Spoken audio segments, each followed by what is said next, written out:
I'm kind of excited about today, actually, because it happens to be Emmy Noether's birthday, and that name may or may not mean much to you. Um, but on March 23rd, 1882, quite a while ago, Emmy Noether was born in Erlangen, a beautiful town in Bavaria, in what is now Germany. At that time was the German Empire, because Germany was a bunch of separate little kingdoms that were kind of united under Bismarck. So it was still not really a nation as we understand a nation today.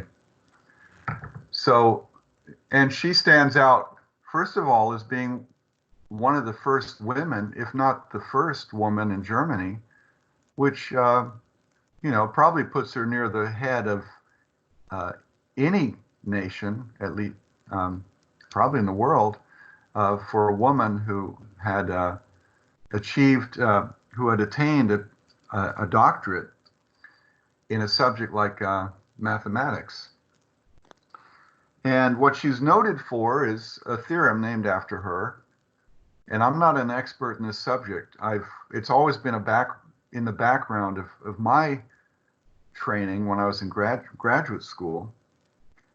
But she proved a theorem that's very important in physics, and which states that any symmetry, and when I talk about symmetry, a simple example would be if you take a snowflake and if it has six, just make it simple. Let's say it has 6 points on it, and you rotate it by 60 degrees, right? Then those points will, because of the symmetry of the snowflake will look the same, because each one of those points is 60 degrees apart, right? So if you rotate it 1/6 of a rotation, it will line up. If you superimpose the rotated snowflake on the original snowflake, you wouldn't see any difference. And that's called a symmetry. Well, there's symmetries, that's a spatial symmetry.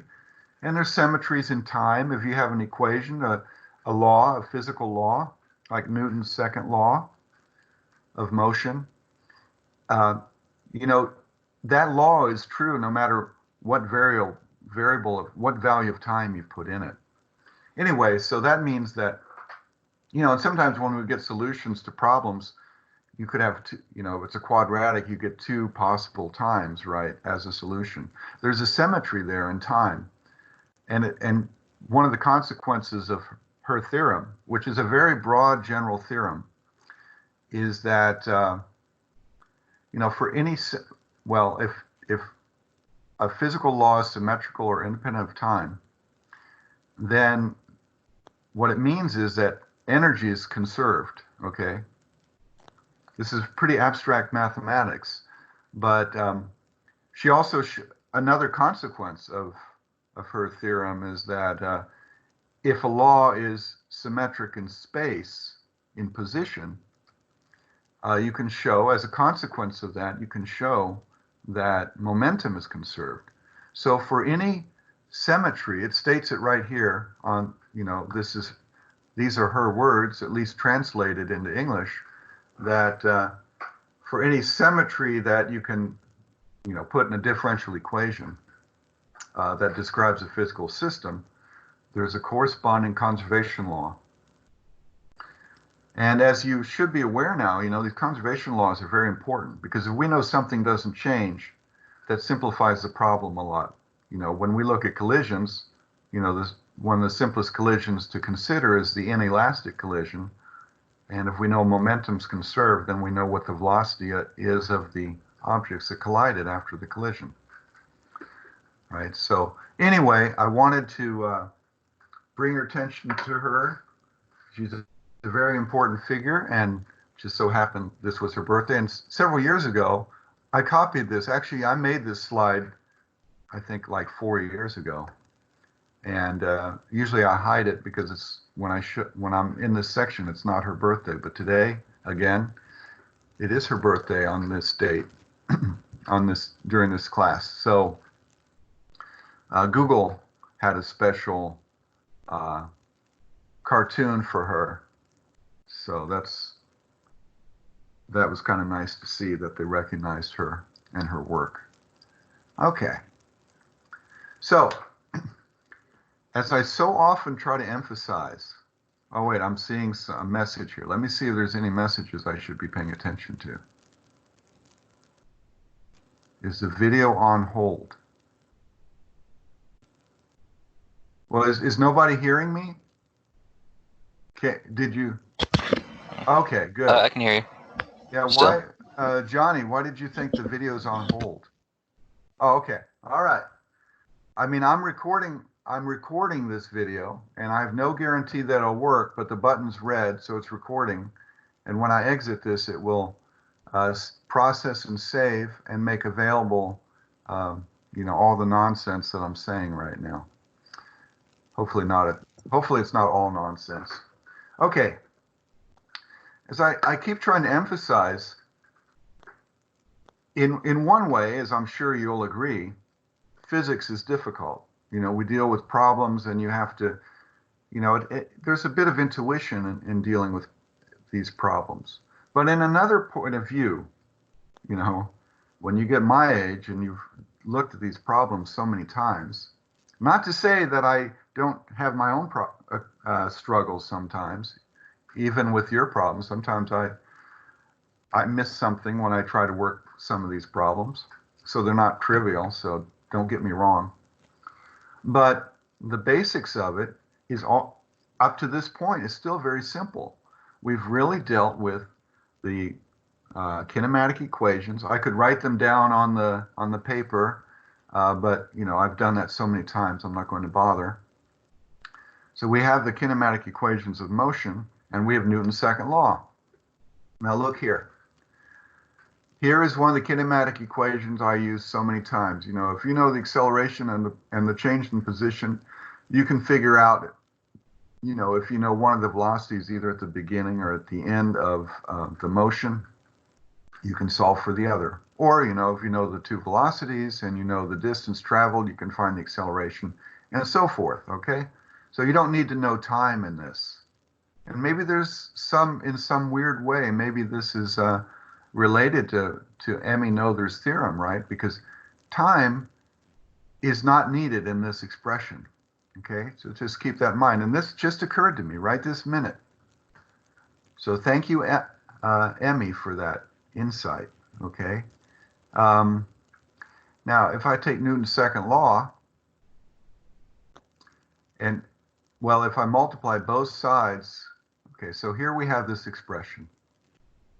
Now, if I multiply both sides by the mass, it's still an equation. But if I look at this, I recognize from Newton's second law, that's just the force. So I write it down here, and this is the change in position right there, right? So it's the force times the change in position is this quantity over here.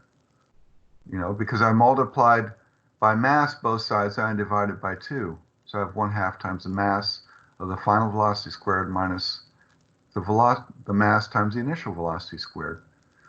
Well, there's a lot of history to this, which is kind of interesting in its own right. But these kinds of, when physicists were studying motion, this is coming up so much that they wanted to give it a name instead of always talking about 1/2 times the mass times velocity squared. They called it kinetic energy. Okay, it's just a name that they gave to this expression. And it stuck, okay? So what we see is that the force acting on an object is equal to the change of kinetic energy. Now remember, Newton's second law speaks about the net force, the sum of all the forces. Now if we look at this picture right here, we have a mass with actually 3 forces acting on it, right? You have the normal force, you have gravity, you have a tension off at an angle. If I would add these 3 forces together, the vertical component of the tension plus the vertical, well, it's all vertical for the normal force, would equal gravity. So there's no vertical force. The net force in the vertical direction is 0. But the net force in the horizontal direction is just equal to the horizontal component of the tension, right? Which is the tension, times the cosine of this angle, whatever it is. So the net force on that object is just the force acting on it, the tension, times the cosine of the angle. And then you multiply that by the change in position to get the change of kinetic energy. Okay, so this, if you look at this, I made no assumptions other than I accept the kinematic equation for constant acceleration and Newton's second law. Those are the two things I assumed, which we've been using throughout this course. So this is just a consequence. This statement is just a consequence of things we already knew.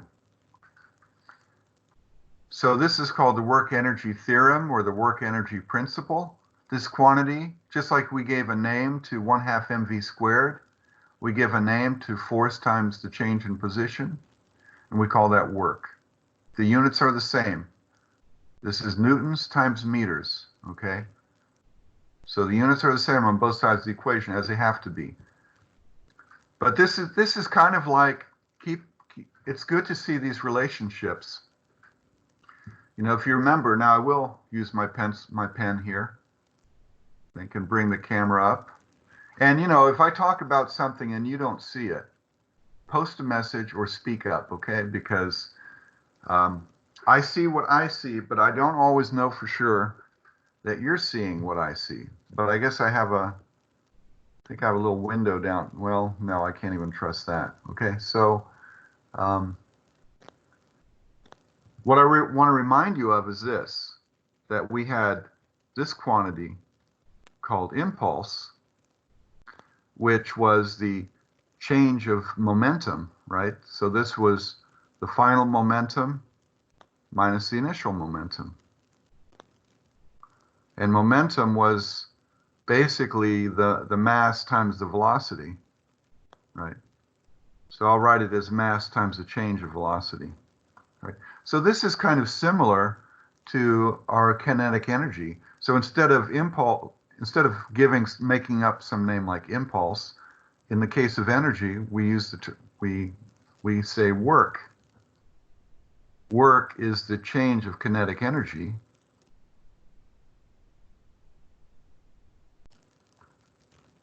Which is then 1/2. It's a little more, you know, I can't write it quite like this because we have to square the terms, but it's, you know, basically the 1/2 times the square of the final velocity minus the square of the initial velocity. Okay. And the other important difference here is that this is a vector. Momentum's a vector. But when we talk about work and energy, it's a scalar. And scalars, which, you know, don't have a directional component, they just have a quantity, a magnitude, are easier to work with, right? You just add scalars together. You don't have to follow the vector rules.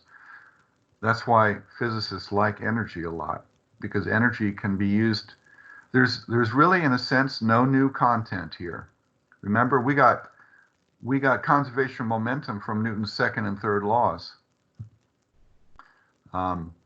So in conservation of momentum, there's really no new physics either. It's just a different way of writing Newton's laws of motion.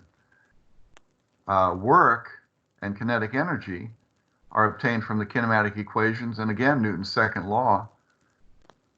So it's just a different way of writing those laws, but this is a scalar quantity. So if you can find a way to use energy to solve a problem, you've made it easier on yourself because you don't have to worry about components or anything, right? You don't have to worry about angles, or at least not as much. I don't want to say not at all. I'd be a liar. But it does make life a lot easier if you can speak in terms of energy. Okay, back to the slides. Okay, and that's my little animation there going. So that's just showing, you know, that the net amount of force in the direction of motion is creating a change of velocity, right? This mass is accelerating as the force acts on it.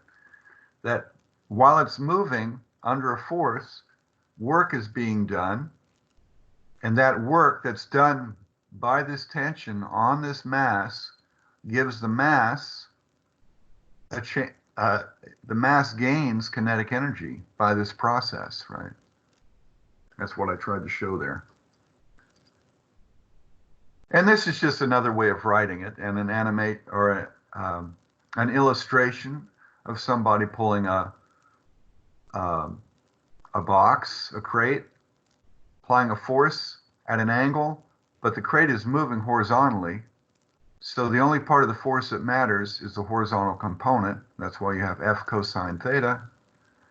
So you multiply the force times the angle between the force and the direction of motion, times the distance you go, and that's your work, okay? So I'm just restating what I showed before in the previous slide. Oops. My keyboard is really sensitive. Okay. Now, if I have a complicated motion, you know, imagine this person in reality, right? This person's stepping with her feet, and with each step, there's sort of a jerky motion. So you know that this force isn't in real life is not going to be constant, and that angle probably isn't going to be constant. But over any short interval, if you take the force during that interval, times the angle during that interval, times the cosine of the angle during that interval, times the distance traveled in that interval of time, that's the work done in that interval of time. In the next interval of time, all these might be different, but you can calculate the work in that interval of time. And like I said, work is a scalar. So you just add up all the little amounts of work done in those intervals to get the total work done. So this is what I'm trying to show. You have, this represents the force times the cosine of the angle as that person is tugging on that crate, and that the motion is very jerky. It's all over the place. But over a small interval, I can consider the average value of that. Take that value, which is the height of the rectangle, times the width of the rectangle, and that's the work done in that region. I can do the same thing here. You know, do the work done here, and in that interval, find the average value of force times the cosine of angle over that interval, times the distance, and we get the area of the rectangle, which is the work done that interval, and so forth. And you add them all up. The thing is, you know, that's only approximate because I'm talking about the average. But if I shrink these rectangles down, take smaller and smaller intervals, that sum becomes, you know, what I'm trying to show is, if I can, just because I get bored, I like to write every so often. So, you know, what I'm trying to show, if you have this picture, F cosine theta, and just, you know, you can say X, I guess, and the values changing all over the place, and we break that up into rectangles, and we find the area of each one, which is the work done in that interval.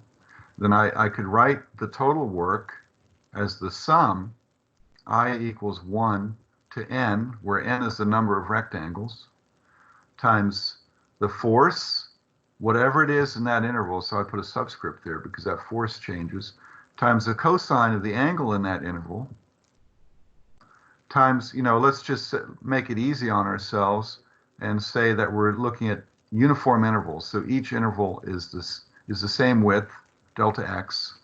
So I just write it times delta x. Now, this is approximate. The smaller delta x is, the better my answer is. So work really is the limit as delta x goes to 0, as these rectangles get thinner and thinner. It's the limit as those get thinner of this sum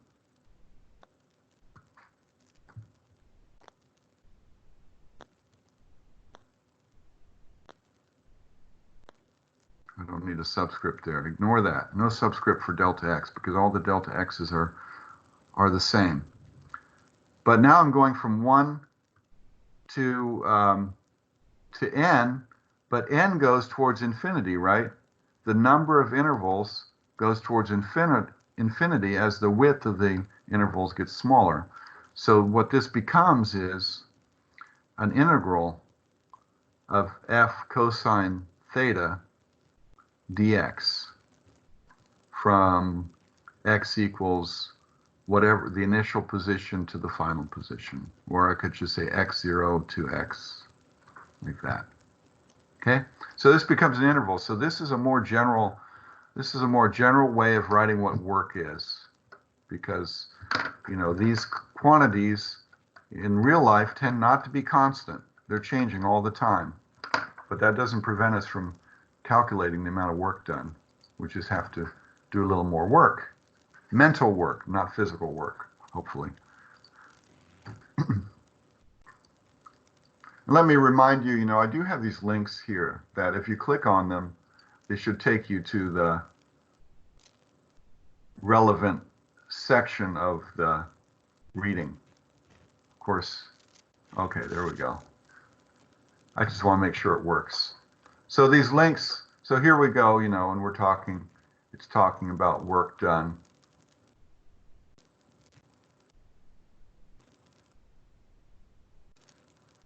Why do I hate all that stuff that comes up? Okay, and there, if it's varying, you can do the calculation, so forth. Okay, so that takes you to the right place in the reading.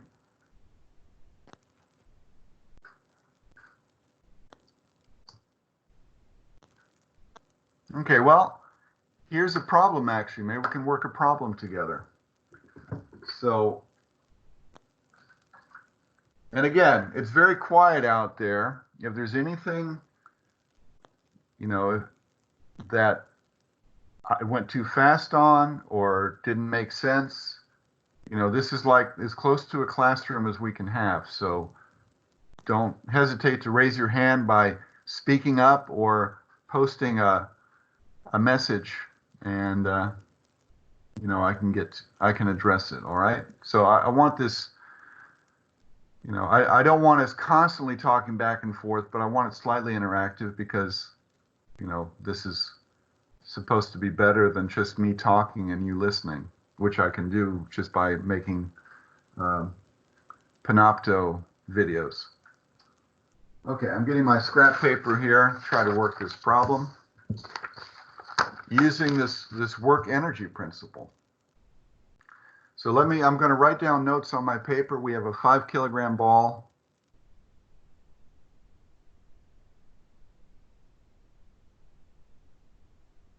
And I just want to say also, although if all goes well, lecture I'm doing will be recorded and you'll be able to see it later. It's good if you take some notes of your own, just try to follow along with the calculation. And like I said before, sometimes I might make a mistake. So you're going to learn better if you write things down and think about it as you listen and watch than if you just merely watch. Okay, so we have a 5 kilogram cannonball fired straight up. Its initial velocity is 35 meters per second. And they want to know what's its speed after going 45 meters. So V at 45 meters. Okay, I'm going to go back to the camera. Okay, those are my notes. There's not that much information. But what we have is the work energy principle, right? That's what I've been talking about, which says that the work done on the cannonball or any object is equal to the change of kinetic energy.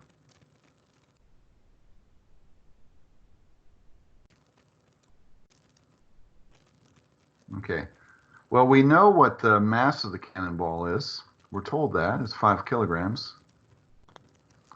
We don't know the final velocity, but we do know the initial velocity.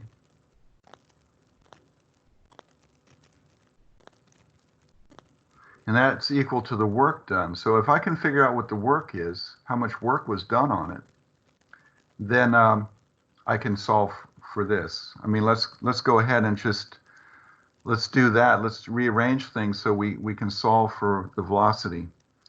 So we have I'm moving things around, but velocity minus 35 meters per second. I usually don't like writing numbers, but I started, so I'll stick with it.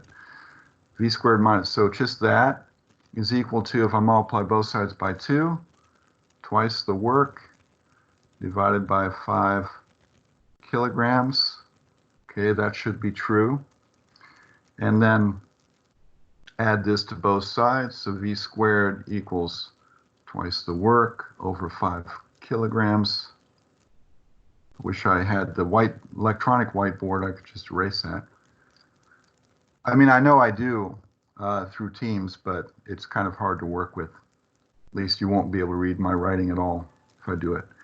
Okay, so I add 35 meters per second to that and square it.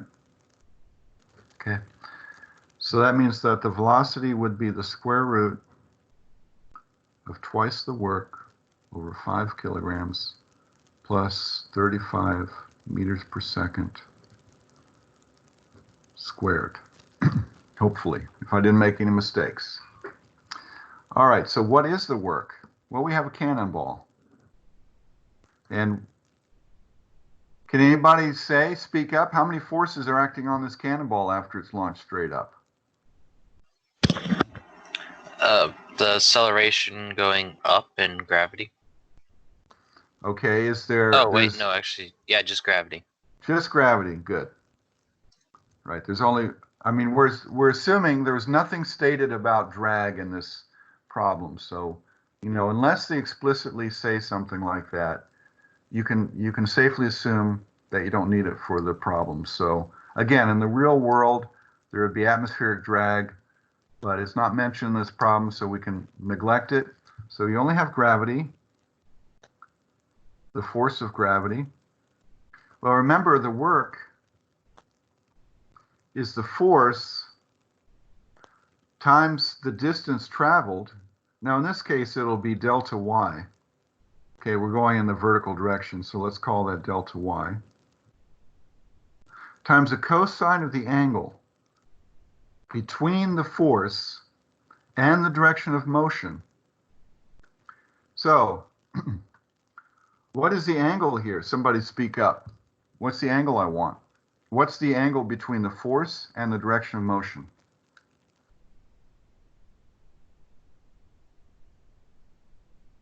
I'm not hearing anything. Come on, 0 degrees. Try again. There's the direction of motion that way. There's the force of gravity. 180. That's right. Thank you. So the angle is 180. So if I plug that in here, the force is gravity.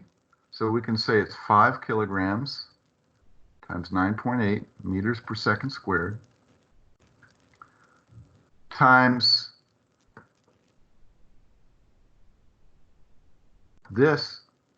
This is the distance, right, that it goes up, because they ask what's the speed after it rises 45 meters.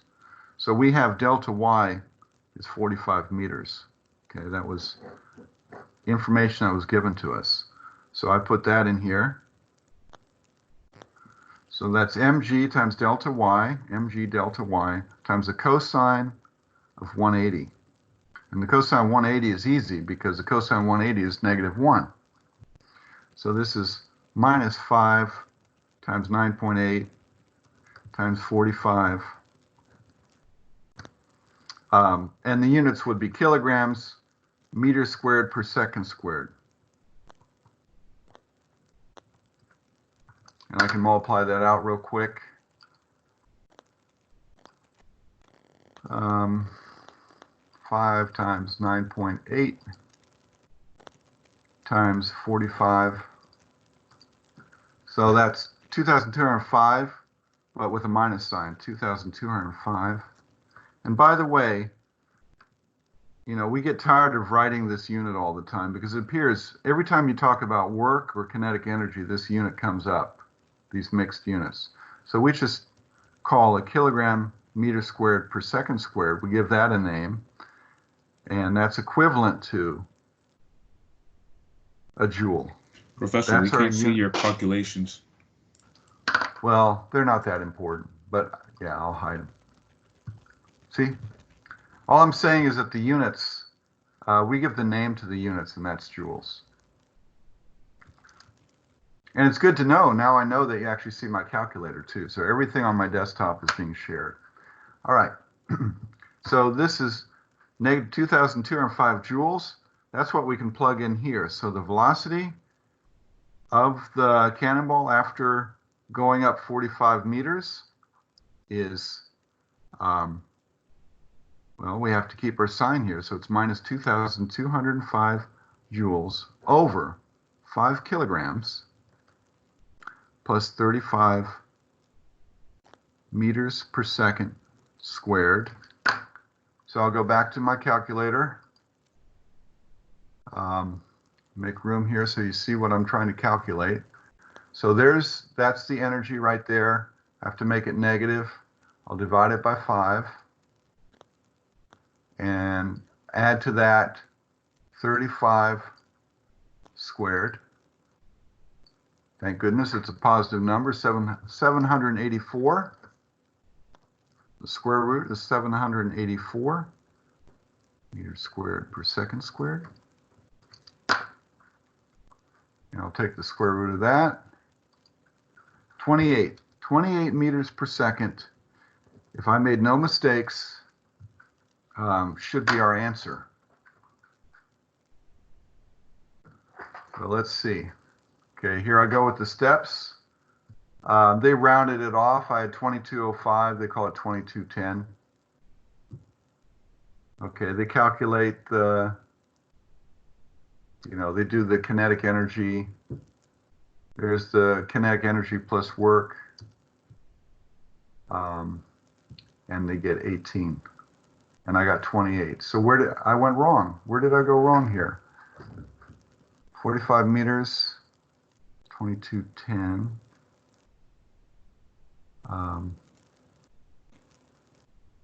Oh, no, wait a minute. Should have done that right.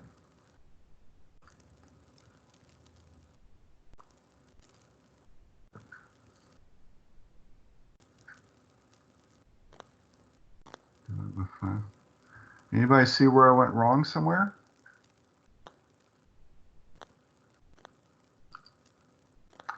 $35 squared minus 2205 divided by 5, 784.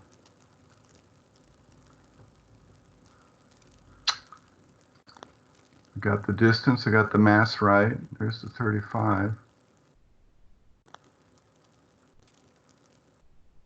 1/2. Let's make sure the slide calculations are right. 5 divided by 2 times 35 squared. 306, yeah, that's about right.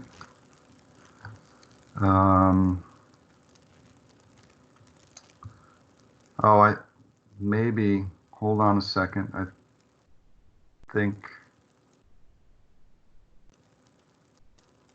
twice the work over.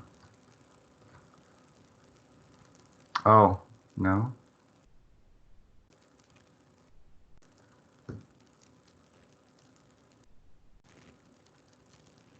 Oh, okay, I think I see it. All right. That's why I want you to pay attention. You guys are slipping. Look here. See what I wrote before? And then when I went down here, what did I forget to do? Somebody speak up. What's missing? There's both things that are relevant here. What's wrong here? Nobody wants to speak up? Multiply by 2. Thank you. Got to multiply by 2. And some people are using the conversation chat, by the way. Oh, it's funny because it only shows there's one message. Okay. All right. Yeah, I don't know why it doesn't alert me when some people post. I thought it was doing that, but okay. All right, that's good to know. All right. So we got multiplied by 2. So we'll go back there. So it was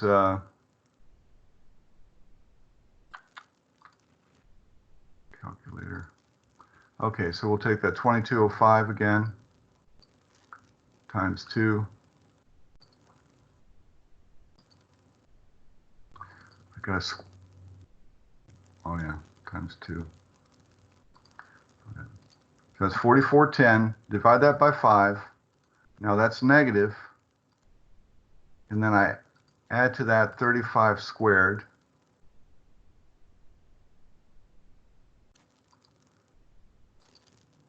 $343. I hope I got that right. 343 here.